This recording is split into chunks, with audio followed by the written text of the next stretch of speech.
ऐसा लिखा वसुदेव जी के कहने से एक दिन गुरु गर्ग वृंदावन आए।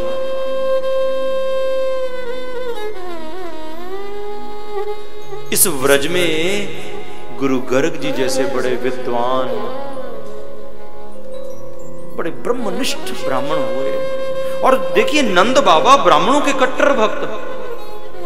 पता लगा कि ब्राह्मण आ रहे हैं, गर्गाचार्य जी आ रहे हैं, तो सब लोगों को लेके उनके स्वागत के लिए गए।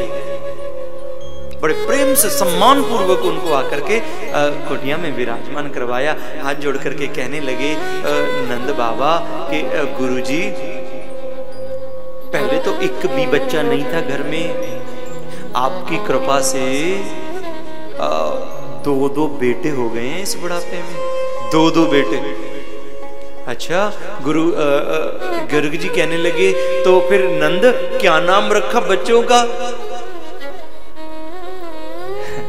गुरुजी, नाम तो कोई रखा ही नहीं अभी, जिसका जैसा दिल करता है वो वैसे ही बुला लेता है। जो गोरा सा उसको गोरा बोल देते हैं, जो सांवला सा उसको काला बोल देते हैं, अपने मतलब से ही रखे हुए हैं। गुरुजी, नामकरण संस्कार नहीं करवाया? नहीं। आज नंद कहने लगे कि तुम ही ब्रह्म विदाम श्रेष्ठ संस्कारान कर तुम अर्हसी। महाराज, आप ब्राह्मणों में सबसे विद्वान ब्राह्मण हो, आप ही करो ना संस्कार बच्चों का, नामकरण संस्कार आप करो। ध्यान से सुनिए, जब भी बच्चों का नाम रखना हो ना, ये नेट गुरु से ना पूछा करो। आजकल सबने उसी को गुरु बना रखा है, और ये सारे जितने वहां मीनिंग लिखे हैं ये गलत हैं, ये सारे गलत हैं, ऐसा है ही नहीं दरअसल। तो नियम होता है बच्चे के जन्म के 10वें दिन संस्कार होता है, जिसको नामकरण संस्कार बोलते हैं। बड़े विधान है। अब भी आजकल भी बच्चे की जीभ के ऊपर भी भगवान का नाम लिखता है। सिस्टम है एक, ये सारा संस्कारों का सिस्टम है। और वो ब्राह्मण नाम निकाल करके फिर नाम रख करके जाते थे। किसी टाइम पे प्रॉपर पूजन होता था, प्रॉपर हवन होता था, सारा कर्म विधि से होते थे। अब तो हम नेट की पूजा कर लेते हैं, गूगल देवता की जय, सबका चल रहा है, वहीं निकालो, वहीं ढूंढे। और मैंने आपको जैसा कहा, लोग तो रखते हैं कि द क्वीन ऑफ वर्ल्ड, इसका मतलब जी ऐसा है भी ये दुनिया की रानी है मेरी बेटी, इसलिए ये रख दिया। ऐसे ही खाम का उन्होंने ऐसे ही लिख रखा है वहां पर, ऐसे ही खाम का ही कुछ ना कुछ गलत है सारा। और मैं सच बताऊं, जितने लोगों ने नाम रखे हैं उनके अर्थ तो कुछ और ही हैं। मैं तो बताता भी नहीं हूं, कभी कभी मैं चुप ही कर जाता हूं भी कहीं फिर अगला चक्कर में नहीं पड़ जाए।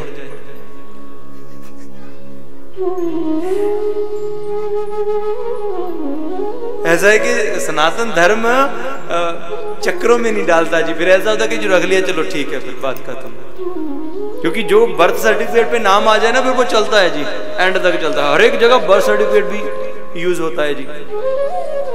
तो नाम बहुत जरूरी है।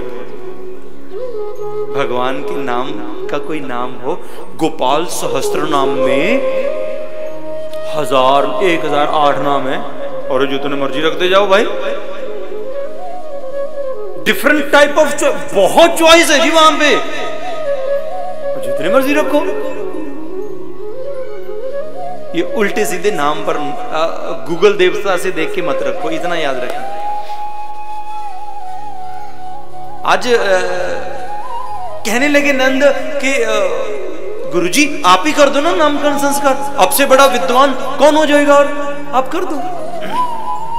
गुरुजी कहते ऐसे करेंगे, सुन मेरी बात, हम लोग ना नाम रख तो देंगे, पर नाम रखने के चक्कर में उत्सव नहीं करेंगे, कोई गुप्त तरीके से नाम रखेंगे,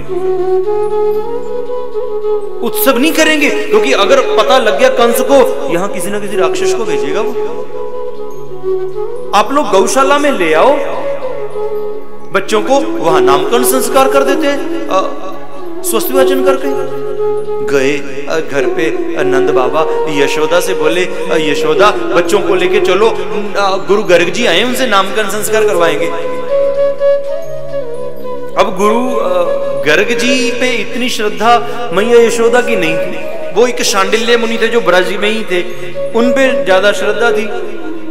कहने लगी बाबा ये शांडिल्य जी से न करवा ले नामकरण। न देवी, गुरु गर्ग जी सर्व विद्वानों में सबसे श्रेष्ठ है, ब्राह्मणों में वो विद्वान ब्राह्मण, उन्हीं से करवाएंगे, ले आओ। गुरु कह के तो चले गए नंद बाबा। यशोदा कहने लगी, कह रहे हैं कि बाबा कह रहे हैं बड़े विद्वान है, आजा चेक करेंगे ब्राह्मण देवता को कि कितने के विद्वान है। रोहिणी ये तेरा बेटा दे मुझे, ये मेरे वाला तू पकड़, आओ जरा देखें। बेटे बदल के चलेंगे। हमें परीक्षा लेने का अधिकार किसका है? पहले ये सुन लो कि हम किसकी परीक्षा, हम अपने छोटे की परीक्षा ले सकते हैं, हमारे समकक्ष की भी परीक्षा नहीं ले सकता व्यक्ति। अपने से ऊपर तो बड़ी बात हो गई, अपने से छोटे की परीक्षा कर सकते हैं, ये शास्त्र का नियम है। अपने दोस्त की जो हमारे समकक्ष है उसकी भी परीक्षा नहीं करनी चाहिए, पाप लगता है। अपने से बड़े कोई संत या ब्राह्मण की परीक्षा करना तो महापाप है जी, महापाप। और हम तो ऐसे ही हैं। क्या हुआ? अब यशोदा के मन में भी वही भाव आया, कहती देखो जरा कितने विद्वान हैं। बच्चे बदल के चली गई गौशाला में, स्वस्ति वाचन हुआ, पूजा हो गई। तो अच्छा कमाल क्या हुआ, सबसे पहले गुरु गर्ग ने क्या किया? गुरु गर्ग जी ने सबसे पहले यशोदा की तरफ उंगली करके कहा, री यशोदा अयम ही रोहिणी पुत्रो, ये जो तू अपनी गोद में रोहिणी का बेटा पकड़े बैठी है ना। जब इतना कहा तभी हाथ जोड़ लिए कि बाबा जी में तो सच्ची में करामात है, ये तो देखते ही पहचान गए। अयम ही रोहिणी पुत्रो, ये जो तू अपनी गोद में रोहिणी का बेटा लिए बैठी है, इसमें बलाद अधिकम बलम, इसमें बल बहुत होगा, इसलिए इसका नाम बलराम होगा। और आए दूसरी तरफ, अब बात बनी, उधर तो हो गया। अब जब इधर को घूमे रोहिणी की तरफ जो ठाकुर जी को लिए बैठी थी, तो कहने लगे नंद तेरे इस बेटे का नाम होगा। जब ऐसे घूमे आंखों से आंखें हुई चार, वो तो हो गए लोटपोट, लग गई समाधि। इतना कह के चुप हो गए, तेरे इस बेटे का नाम होगा। बस आंख भी अटक गई, झपकनी बंद, बस वही अटक गई। अच्छा ठाकुर जी मुस्कुरा रहे हैं देख के भी, बाबा पड़ गए चक्कर में, मेरे मोहब्बत के चक्कर में बाबा पड़ गए, आज समाधि लगी टक के।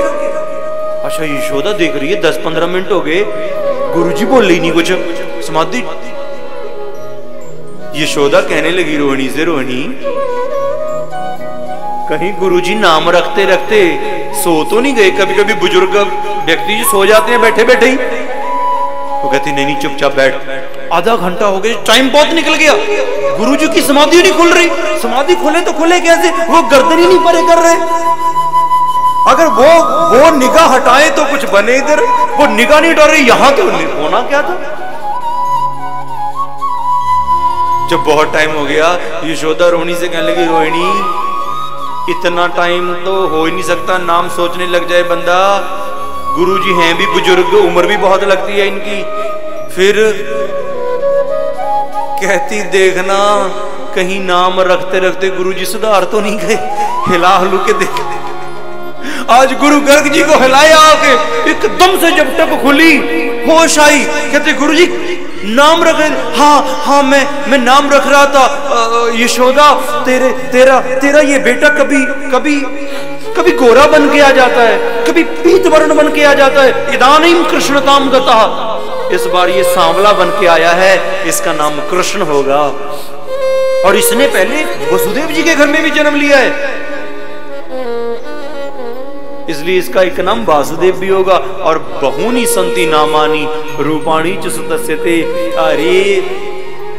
अरे नंद तेरे इस बेटे के तो इतने नाम होंगे, उंगलियों पे गिनतियां खत्म हो जाएंगी।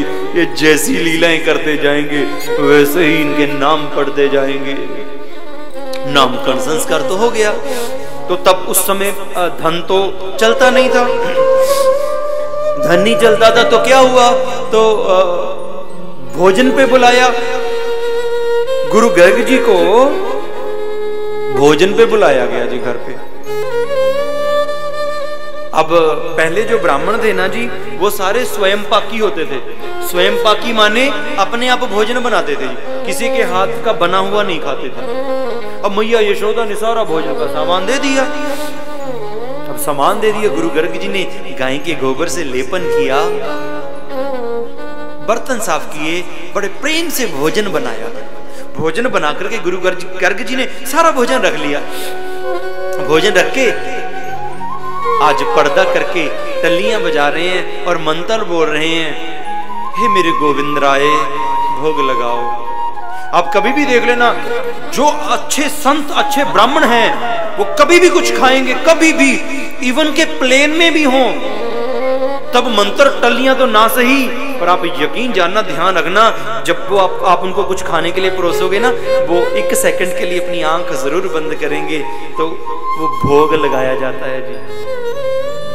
गुरु गर्ग जी भी लगवा रहे, पर्दा किया, टलियां बजा रहे हैं, मेरे गोविंद राय भोग लगाओ। अब गोविंद राय सामने पल्ले में सो रहे थे, जाग गए। भक्त बुला रहे, भाई जागते कैसे नहीं? अभी ठाकुर जी चलने नहीं लगे थे, अब घुटनों से जाते। अब भगवान ने देखा कि गुरु गर्ग जी बुला रहे हैं, जाना चाहिए, घुटनों के माध्यम से चल के आ गए पर्दे के पल्ले तक। अब गुरु जी ने खीर बनाई थी, अब गुरु जी कह रहे हैं भी भोग लगाओ, तो भगवान ने क्या किया, खीर चख दी। खीर चखी तो देखो, पहले जब नामकरण संस्कार करना था तो याद करवाने वाले भी खुद ही थे, अब भुलाने वाले भी खुद ही बन गए। जैसे गुरु गर्ग जी के मंत्र समाप्त हुए, वो पर्दे को उन्होंने हटाया तो देखा और जोर से चिल्लाए, क्या तेरी यशोदा, तेरे बेटे ने तो मेरा भोजन जूठा कर दिया। यशोदा दौड़ी आई, गुरु जी बस माफ कर दो, मैं आपको दोबारा सामान दे देती हूँ, एक बार फिर बना लीजिए भोजन। सामान लिया, सारे चूल्हा सारे बर्तन किए, फिर भोजन बनाया, अब फिर बना के रख लिया। अब काम तो वही पहले वाला था, भोजन रख के फिर पर्दे करके टल्लियां बजा रहे, हे मेरे गोविंद राय भोग लगाओ। गोविंद राय फिर सामने बैठे, अब देख रहे हैं भी भक्त बुला रहे हैं। अब हमें कोई बुलाए, हम जाते हैं पास, अब बुला रहे थे भगवान, फिर हो लिए उसी राह पे, भक्त बुला रहा है, फिर आ गए। अब की बार खीर खाई, खीर में गुरुजी ने केसर डबल डाल रखा था। भगवान कहते वाह गुरुजी, अब की बार तो खीर पहले से भी गजब की बना रखी है, डबल केसर वाली। आनंद आ गया, फिर दोबारा चख दी। मंत्र खत्म हुए, जैसे ही पर्दा हटाया, नंद आज फिर चिल्लाए गुरु गर्ग जी, यशोदा तेरे इस बेटे ने तो भोजन मेरा फिर से जूठा कर दिया। आई मैया यशोदा, गुरु जी बस एक बार माफ कर, एक बार बस, ये बहुत शरारती है। अब गुरु जी को लगी थी भूख, सोचा जाऊंगा कहां, ले दे फटाफट, फिर भोजन बनाने चले गए और मैया यशोदा ने भगवान को बिठा लिया। अब की बार अगर तू यहां से हिला, अगर तू हिला तो ये पांचों की पांचों उंगलियां तेरी गाल पे छापूंगी। अब की बार ना जबरदस्त वाला धमका दिया जी भगवान को। अब गुरु गर्ग जी ने भोजन बनाया, भोजन बना के फिर रखा और रख करके पर्दा करके फिर बैठ के टल्ली बजा रहे हैं, मेरे गोविंद राय भोग लगाओ। अब गोविंद राय सामने बैठे सोच रहे हैं क्या करूं, जाऊं कि ना, जाता हूं तो मैया को बुला के डांट पड़वाते। अब की बार तो मैया ने कहा कि छाप दूंगी यहां, अब नहीं जाता हूं तो ये तड़पते हैं, फिर क्या करूं। अब की बार मन में आया चल अब जाऊंगा और अब की बार इस ब्राह्मण पे कृपा करके ही आऊंगा। आ गए, अब की बार खाया कुछ नहीं, आकर के इंतजार कर रहे थे भगवान गुरु गर्ग जी के उस पर्दे के हटने का। यकीन जानिए, जब गुरु गर्ग जी का मंत्र समाप्त हुआ, उन्होंने वो पर्दा हटाया तो अब की बार पर्दे के परली तरफ गुरु गर्ग जी को भगवान की ऐसी बांकी छवि के दर्शन हुए, ऐसी छवि के दर्शन हुए कि अब की बार गुरु गर्ग जी के मुख ने बोलना बंद कर दिया और गुरु गर्ग जी की आंखों ने बोलना शुरू कर दिया। छम छमाछम करते आंखों से आंसू निकल पड़े। ऐसी छवि गोविंद ने दिखाई गुरु गर्ग जी को, मानो आंखों के आंसुओं से ठाकुर से कह रहे थे प्रभु कितने जन्म लगा दिए ठाकुर, कितने जन्म लगा दिए प्रभु दर्शन देने। वो आंखों के आंसू नहीं थे, वो गुरु गर्ग जी की कई जन्मों की भक्ति थी जो आज उनकी आंखों से बाहर निकल रही थी।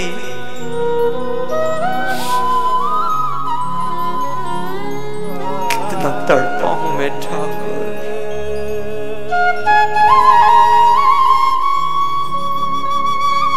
मैं तेरे लिए कितना रोया हूं गोविंद।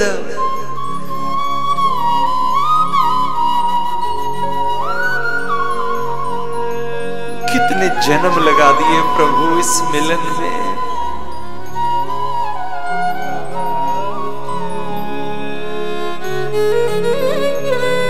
आज भगवान जितना गुरु गर्ग जी को चुप कराने की कोशिश करे, उनके आंसुओं को पहुंचे,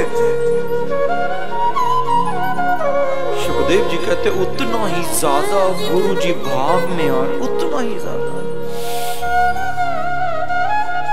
आज वो ब्राह्मण अपने आप को संभाल नहीं पा रहा। अरे संभालते भी कैसे? भगवान ने क्या किया, गोद में खड़े हो गए आके और गुरुजी के कंधे पे हाथ रख के उनके गले में अपनी बाहें डाल दी। अरे जिसको मेरे ठाकुर ने अपनी बाहों में भर लिया हो, अरे फिर भी वो होश में रह जाए। आज तो देवताओं ने फूलों की बारिशें करी।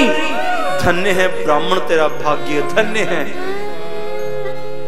कितना तड़पते हैं ये संत, ये ब्राह्मण, ये दुनिया वाले कि वो एक बार आके छू जाए, अरे तुझे बाहों में भर लिया, धन्य तेरा भाग्य। आज गुरु गर्ग जी बहुत भाव में आए।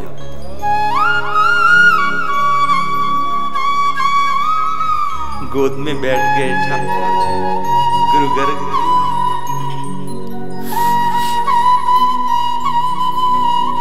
जब नहीं चुप हो रहे थे, ठाकुर जी ने क्या किया, गुरु जी को चुप कराने के लिए इशारा किया, गुरु जी खाना है कुछ।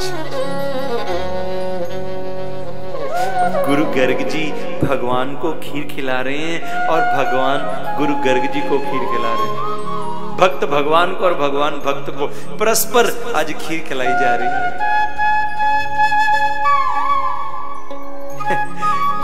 गुरु जी तो ठीक खिला रहे थे, भगवान की तो छोटी छोटी बाहें थी। गुरु गर्ग जी का आकार बड़ा ज्यादा था। अब भगवान क्या करते, खीर लेते, मुंह तक तो हाथ पहुंच नहीं रहा। गुरु जी की काली दाढ़ी कोई खीर खिला खिला करके आज भगवान ने सफेद कर दिया। इस झांकी के दर्शनों का अधिकार ठाकुर जी ने मैया यशोदा को भी दिया नहीं था। वो जहां बैठी थी वहीं टक लग गई, उसको नहीं पता क्या हो रहा, टक लग गई। एकदम से टक खुली, जब देखा आज भगवान गोद में है गुरु जी की और मुंह से खीर लगी पड़ी है। उठ के दौड़ी, आज दौड़ करके जाके गुरु गर्ग जी की गोद से कन्हैया को उठाया, हाथ जोड़ के माफी मांगने लग गई। गुरु जी माफ कर दो, मुझे लग रहा है मेरे पुत्र ने आपका भोजन मुझे लग रहा है कि फिर से झूठा कर दिया। गुरु जी माफ कर दो। गुरु जी मुख से तो नहीं बोल पाए, पर मानो अपनी आंखों के आंसुओं से मैया यशोदा को कह रहे थे, मैया इससे झूठा करवाने के लिए भोजन में ना जाने कितने जन्मों से इसके पीछे पड़ा था। यशोदा बड़ी मुश्किल से झूठा करके गया है। आज रोते रोते गुरु जी मैया यशोदा के घर से निकल गए। कई दिनों तक अपनी कुटिया से निकले नहीं, कई दिनों तक।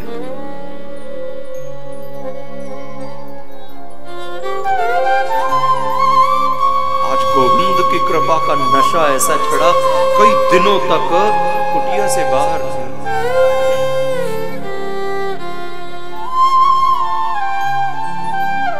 इस तरह गुरु गर्ग जी के ऊपर मेरे गोविंद ने कृपा की।